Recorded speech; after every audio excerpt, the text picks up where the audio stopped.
하나님 말씀 갈라디아서 5장 22절로 26절까지 말씀입니다. 갈라디아서 5장 22절로 26절 말씀을 함께 봉독하겠습니다. 오직 성령의 열매는 사랑과 희락과 화평과 오래 참음과 자비와 양선과 충선과 온유와 절제니 이 같은 법을 금지할 법이 없느니라. 그리스도 예수의 사람들은 육체와 함께 그 정욕과 탐심을 십자가에 못 박았느니라. 만일 우리가 성령으로 살면 또한 성령으로 행할지니 헛된 영광을 구하여 서로 노엽게 하거나 서로 투기하지 말지니라. 성령의 열매를 맺는 하나님의 자녀라는 말씀의 제목으로 함께 은혜를 나누겠습니다. 함께 따라하겠습니다. 성령의 열매를 맺는 하나님의 자녀. 원래 했으면 작년에 했어야 될 경기가 올림픽 경기인데요. 얼마 남지 않았는데 한다고 해요. 가까운 이웃 나라에서 한다고 하는데 결국 관중 없이 이 경기를 한다고 합니다. 125년 만에 처음 관중 없이 올림픽 경기를 치른다고 하는데요. 각 나라마다 이제 선수들을 출전을 시키고 참가하지요. 그러니까 올림픽 경기에 출전하는 선수들의 꿈은 무엇일까요? 바라는 것은 무엇일까요? 원래 근대 올림픽을 창시한 프랑스의 코베르탱 남작은 뭐라고 얘기를 했느냐면 올림픽 경기는 이기는 것이 아니라 참가하는 데 의의가 있다, 이렇게 얘기를 하고 그 근대 올림픽을 시작할 때 여러 각 나라의 선수들이 참가해 주기를 원했기 때문에 그렇게 얘기를 했어요. 그러니까 올림픽 경기는 이기는 것이 목적이 아니라 참가하는 데 의의가 있다. 요즘 그 말 좀 받아들이기가 쉽지 않죠. 각 나라 선수들이 아주 땀을 흘려서 몇 년을 훈련을 하고 그리고 자기 나라에서 대표 선수로 발탁되어서 올림픽에 나갔을 때 그 올림픽에 나가는 선수들의 꿈은 무엇이냐면 하나예요. 뭘 것 같아요? 메달을 획득하는 거예요. 메달 중에서도 어떤 메달? 금메달. 금메달 획득하는 것입니다. 사전에 보는 것이 이제 이번 원래 2020년에 했어야 될 올림픽을 2021년에 하는 이제 선수가 승리해서 1등을 하면 수여하는 금메달입니다. 개인의 꿈뿐 아니라 선수들을 출전시킨 국가의 꿈이기도 합니다. 그렇잖아요. 그래서 금메달을 몇 개 땄냐, 이거 굉장히 우리가 관심을 많이 갖죠. 결국 올림픽 경기에 출전하는 선수들의 열매는 무엇이다? 메달. 그 중에서도 금메달. 그래서 선수들의 열매, 선수 활동을 하는 그 선수들의 열매는 결국 메달인 것을 알 수가 있어요. 그러면 신앙생활의 열매는 무엇이에요? 신앙생활의 열매가 무엇이다 라고 성경에 뚜렷하게 기록된 구절은 없습니다. 그런데 성령의 열매가 무엇이냐 라고 하는 것은 분명하게 오늘 갈라디아서 5장 22절과 23절에 분명하게 언급되어 있습니다. 그러니까 성령의 9가지 열매는 확실하고 분명해요. 그러니까 우리 하나님의 자녀들은 성령의 9가지 열매를 맺는 하나님의 자녀로 생활해야 한다고 하는 것이죠. 믿으십니까? 그러니까 성령의 9가지, 성령의 열매를 맺는 하나님의 자녀가 되어야 한다. 다른 사람들이 우리를 보고 신앙생활에 믿음 생활의 열매가 무엇입니까? 라고 하면 우리가 오늘 성경에 기록된 이 성령의 9가지 열매를 풍성하게 맺는 모습을 보여줘야 한다고 하는 것이죠. 그러면 성령의 열매를 맺는 하나님의 자녀들은 어떻게 살아갈까? 오늘 성경 본문에 보면 첫 번째는요, 정욕과 탐심을 십자가에 못 박는다고 이렇게 말씀하고 있습니다. 따라하겠습니다. 정욕과 탐심을 십자가에 못 박음. 십자가에 못 박아야 할 것들이 있습니다. 많지요. 십자가에 못 박는다고 하는 것은 그 죽음을 의미합니다. 그러니까 십자가에 못 박힌다, 십자가에 못 박는다, 더 이상 그거를 주장하지 않는다, 그 죽음을 의미합니다. 그러니까 쉽게 말하면 우리가 십자가에 못을 박아서 죽여야 하는 것들이 있다고 하는 것이죠. 바울은 오늘 그것을 정욕과 탐심으로 말씀하고 있습니다. 갈라디아서 5장 24절 말씀 함께 합니다. 그리스도 예수의 사람들은 육체와 함께 그 정욕과 탐심을 십자가에 못 박았느니라. 육체는 보여요. 내 몸이 보이잖아. 여러분 보여? 여러분? 내가 보여요? 나도 여러분들을 본다고. 여러분들의 몸을 본다고요. 그렇죠. 이게 육체는 보여요. 그런데 정욕과 탐심은 보여요? 안 보여요? 이거 눈에 안 보이는 거예요. 그 십자가에 못 박아야 되는 것은 두 가지예요. 눈에 보이는 몸, 눈에 보이지 않는 정욕과 탐심. 이것을 십자가에 못 박아야 한다. 육체는 보이는 것이고 정욕과 탐심은 보이지 않는 것이지만 눈에 보이지 않는 이 정욕을 십자가에 못 박아야 합니다. 유럽에 속해 있는 한 나라 장관이 수행 비서관하고 부적절한 관계가 언론에 노출되는 바람에 장관직도 잃고 와이프도 잃고 다 잃었다고 하더라고요. 부적절한, 해서는 안 될 정욕을 이게 스스로 절제하지 못하고 죽이지 못했기 때문에 당하는 어려움이죠. 우리들의 믿음과 우리들의 꿈을 방해하는 것이 무엇인지 아십니까? 이게 정욕이에요. 이게 탐심이에요. 그것을 오늘 바울은 십자가에 못 박으라고 분명하게 말씀하고 있습니다. 우리나라나 외국이나 아주 잘 나가는 스타들, 그런 스타들이, 아니면 또 아이돌 중에 아주 나이가 어리지만 막 열심히 활동하고 잘하던 그 스타들 중에 갑자기 몰락하는 경우가 있어요. 왜냐하면 그 정욕을 스스로 통제하고 절제하지 못했기 때문에. 외국 같은 경우는 마약 때문에 일찍 숨지는 사람들이 많고, 재능이 그렇게 많고, 그렇게 인기가 많고, 재산이 많아도 스스로 자기의 정욕을 이게 스스로 절제하고 통제하지 못해서, 말씀대로 하면 그걸 십자가에 못을 박지 못해서 어려움을 당하고 몰락하는 경우를 우리가 지금도 계속해서 볼 수가 있습니다. 그 육체의 정욕을 십자가에 못 박으라. 탐심, 욕심이죠. 뭘 탐하려고 하는 욕심, 이게 지나친 것. 목사님, 나는 크게 누구 거를 탐내지도 않고 크게 이렇게 큰 욕심이 없습니다. 좋지요. 그래도 우리가 늘 이기지 못하는 탐심 중에 하나가 식탐. 이거는 정말, 저희 집에는 이렇게 아무리 뭘 열어봐도 먹을 게 없어요. 우리 집 사람이 아예 안 갖다 놔. 그럼 참 사람이 신기합니다. 뭘 먹을 걸 찾으면 냉장고를 열잖아요. 그 냉장고를 열었을 때 먹을 게 없어요. 그러니까 밥하고 반찬밖에는 없어요. 다른 간식거리가 거의 없어요. 슬퍼. 나도 우리 손주가 오는 게 그렇게 반가워. 걔가 뭘 먹더라고.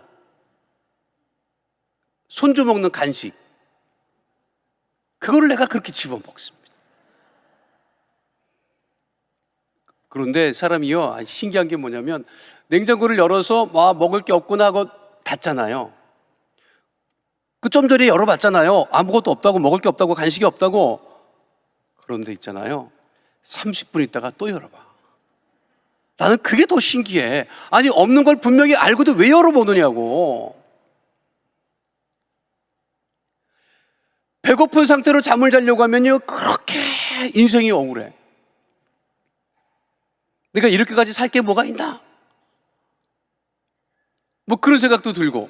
이게 참 쉽지 않아요. 자기의 먹을 것, 이게 남이 먹여주는 게 아니잖아요. 자기가 먹는 거잖아요.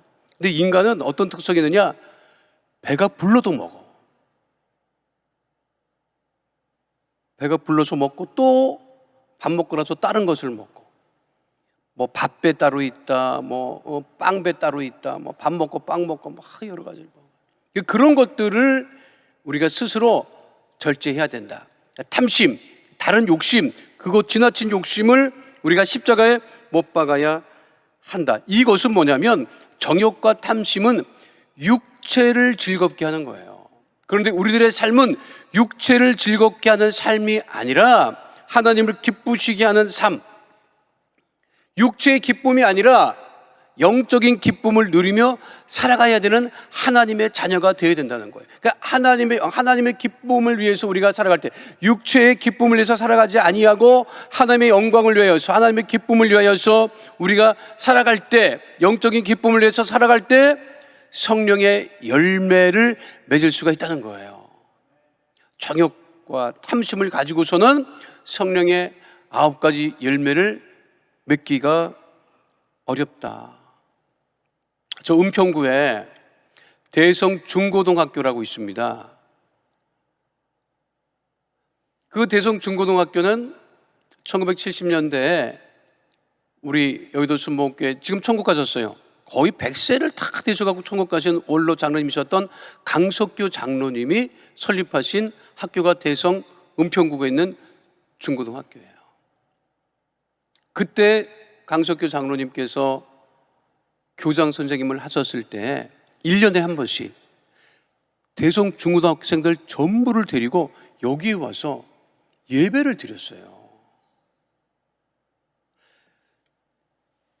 그 은평구에서 그 당시 1970년대에 여기도까지 오기가 참 쉽지 않았어요. 차를 한 3번은 갈아타야 돼. 대중교통을. 서대문까지 나와서 마포까지 나와서 갈아타야 여의도 교회까지 올 수 있는데, 학생들이 한날 이 교회에 와서 중고등학생들이 다 모여서 여기 와서 예배를 드렸고, 또 주영기 원로 목사님께서 그때 설교도 해주셨어요. 그때 대성 중고등학교를 다녔던 학생들이 싫은 거야.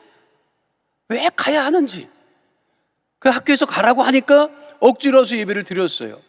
그렇게 억지로 와서 예배를 드렸던 학생들 중에 제가 은평구 살았기 때문에 제 친구도 많고 선후배도 많아요. 근데 지금 다 60 나이를 바라보게 됐어요. 지금 가끔 연락해서 얘기를 하면 그 얘기를 합니다. 자기가 고등학교 다닐 때, 그때 1년에 한 번씩 여기도 순복음교회 와서 예배 드렸다는 것을 자랑도 아니고 뭔도 아닌데 그거를 그렇게 얘기를 해. 왜 얘기를 하느냐? 그때는 그게 싫었고, 살면서 예수를 믿지 않고 육체의 기쁨과 소욕을 위해서 살아갔는데 이제 나이 60을 바라보니까 이게 그게 다가 아니더라. 그런데 그때 자기가 중고등학교 다닐 때 여의도 순복음교회 와서 1년에 한 번 예배 드렸던 것을 기억하고, 지금도 나한테 그렇게 말하는 친구도 있어요. 그때 내가 예수 믿고 교회를 다녔어야 한다. 안 다녀 지금. 내가 얘기합니다. 아직도 늦지 않았다. 아직도 늦지 않았다. 난 얘기합니다. 나가긴 나갈 거야. 언제 나올 건데 내가 죽기 전에 나간다. 그러니까 언제 죽기 전에? 죽게 되면 나한테 연락한대. 나한테 연락은 왜 하냐? 자기 교회 좀 데려다 달라고. 야, 건강해서 나와라. 건강해서 나와. 지금이라도 늦지 않았으니까 나와라. 무슨 말씀을 드리냐면, 젊었을 때는, 어렸을 때는 예수 믿고 신앙생활하고 영적인 기쁨을 위해서 살아가는 것이, 그것이 미련해 보이고 그것이 시간 낭비처럼 보이지만 결국 나이가 들고 시간이 들어가면요, 육체의 기쁨을 위해서 살아가는 것이 전부가 아니라고 하는 것을 깨닫는 날이 온다는 거예요. 그러니까 가장 중요한 것은 무엇이냐? 은혜가 무엇인지 아십니까? 지금 제가 오늘 성경 말씀을 근거로 해서 여러분들에게 말씀드리잖아요. 정욕과 탐심을 십자가에 못 박으시기 바랍니다. 바울이 이렇게 이야기했습니다 라고 하는 말이 여러분들의 귀에 들리는 것이 그게 은혜라는 거예요. 그러면 맞지, 나의 정욕과 나의 탐심을 십자가에 못 박아야 되겠다, 그리고 내가 영적인 기쁨을 위해서 살아가야 되겠다 라고 결단하는 것이, 그것이 은혜가 됨을 잊지 마시기를 축원드립니다. 그러니까 새벽자단을 쌓고 기도할 때, 그 말씀을 들을 때 그게 은혜인 거예요.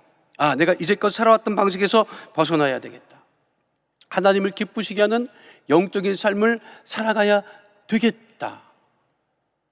그래서 바울이 얘기를 할 때 본문을 통해서 성령의 9가지 열매를 맺으며 살아가는 하나님의 자녀는 성령으로 살아간다고 분명하게 말씀하고 있습니다. 따라가겠습니다. 성령으로 살아감. 성령으로 살아감. 성령의 열매를 맺는 사람은 성령으로 살아가는 사람입니다. 따라가겠습니다. 성령으로 살아야 합니다. 성령으로 살아야 되는데 성질로 사는 사람이 있어요. 대부분의 사람들은 성질로 삽니다. 자기 성질로 살아요. 성령의 충만함을 받지 못하면 예수를 믿어도 자기 성질대로 예수를 믿어요. 잠깐만 부딪히고 그런 일들이, 왜? 자기 성질을 못 버리니까. 우리는 성령으로 살아야 되는 사람이지 결코 자기 성질대로 사는 사람이 아님을 잊지 마시기를 축원드립니다. 좀 많이 봤어요. 믿어도 자기 성질대로 믿는 사람 많이 봤어요. 혈기를 버리지 못하는 사람도 많이 봤어요. 예수 믿는데 혈기를 버리지 못하는 거예요. 예수 믿는데 하고 싶은 말을 참지 못해서 그렇게 말을 해서 그렇게 분란을 일으키고 어려움을 일으키는 사람도 많이 봤어요. 제가 신학교 다닐 때는 진짜 신학생 중에 아주 야생마 같은 신학생들이 많았어요. 소명을 받고 오기보다는 그냥 사람 되라고 부모가 관건해서, 믿음이 좋은 부모님이 관건해서 신학교를 보내는 경우가 많았어요. 학교 안 나옵니다. 체육대회 있으면 학교 나오고. 그때는 1980년대는요, 경찰서에 무슨 문제가 있어서 술을 먹고 횡패를 부리고 그렇게 가면, 그리고 신학생이라고 해서 보호자로 지도교수님한테 연락처를 주고 그 경찰이 지도교수한테 연락을 하면 지도교수님이 그 경찰서에 찾아가서 학생들을 데려나오기도 하던 시절이었어요. 우리 지도교수님이 그냥 일주일에 한 번은 경찰서를 갔어. 왜? 신학생들이 문제를 일으켜서 경찰서에서 훈방 조치할 때 이제 지도교수님이 가서 우리 학생 맞다고, 사람 만들겠다고, 그러고 그냥 경찰한테 그냥 인사를 하고 잘 교육시키겠다고, 그리고 데려나오는 그런 일들이 많았어요. 담배 피우는 신학생들도 있었어요. 그러면 우리 지도교수님이 신학생이 담배 피우면 되겠나, 그러면 그때 칼바르트라고 하는 유명한 신학자가, 위대한 신학자가, 그 유럽의 신학자인데 이 파이프, 이 담배를 피우는 것이 사진에 이렇게 많이 나왔어요. 그러면 또 대꾸를 합니다. 목사님, 칼바르트도 담배 피잖아요.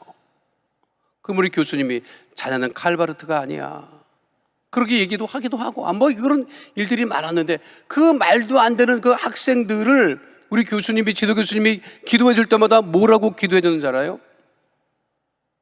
늘 기도할 때마다 어거스틴 같은 그러한 훌륭한 사람이 되게 하여 주시옵소서. 그 기도를 받는 신학생들은 어거스틴이 누군지도 몰라. 관심도 없어. 근데 하도 문제가 있는 신학생들은 매일같이 기도를 받을 때마다 어거스틴 같은 사람이 되달라고 기도하는 그 지도교수님의 그 기도를 듣고 그 이름을 알게 됐어요. 여러분, 그 중세의 어거스틴이라고 하는 그 위대한 신학자가요, 젊었을 때 그렇게 그 정욕을, 그거를 절제하지 못해가지고 그렇게 부적절한 관계를 많이 맺고, 그리고 이단에도, 마니교라고 하는 이단에도 깊이 심취하고 철학사조에 그렇게 심취했던 아주 그냥 갈 때까지 간 그런 사람이었어요.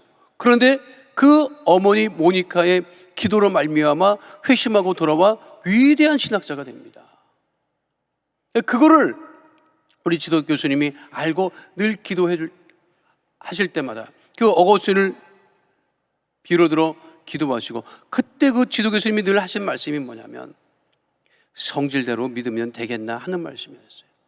참 그 지도 교수님은 그렇게 말썽이 많은 신학생들을 위해서 지도하시고 기도하시면서도 한 번도 화를 내지 아니하시고, 우리가 중요한 것이 무엇입니까? 성령으로 살아가야 한다고 하는 거예요. 우리 여의도 순복음교회가 80년대 초반만 해도 아마 중반까지 우리 이용훈 당회장 목사님께서 적극적으로 모든 교단에 우리 그 여의도 순복음교회 신앙과 신학을 막 적극적으로 그렇게 알리시기 전까지는요, 다른 교단에서 우리 여의도 순복음교회 성령운동한다고 그렇게 배척을 많이 했어요. 그리고 연합 그 활동에 아주 끼워주지도 않았어요. 그런데 우리 여의도 순복음교회가 쉼없이 성령 사역을 하고 성령의 충만함을 위해서 말씀을 선포하고 그렇게 하자. 지금은 어떻게 되어 있습니까? 어디를 가나 여의도 순복음교회, 어딜 가나 이용훈 목사님을 청하려고 하고, 어딜 가나 여의도 순복음교회가 무슨 행사 때마다 참여하기를 그렇게 소원하고 있습니다. 지금 모든 교단에 성령 사역을 하지 않는 교회가 어디 있으며 성령 사역을 하지 않는 목회자가 어디 있습니까? 우리 모두가 바울의 권고처럼 성령으로 살아감으로 성령의 9가지 열매를 풍성히 맺는 하나님의 자녀가 다 되시기를 축원드립니다. 그렇게 성령의 열매를 맺고 살아가는 하나님의 자녀는 어떻게 되느냐? 헛된 영광을 구하지 않는다는 거예요. 따라하겠습니다. 헛된 영광을 구하지 아니함. 역사를 들여다보면요, 참 이해하지 못하는 부분들을 많이 발견합니다. 왜 히틀러는 그렇게 많은 사람들을 죽였을까? 무엇 때문에 그랬을까?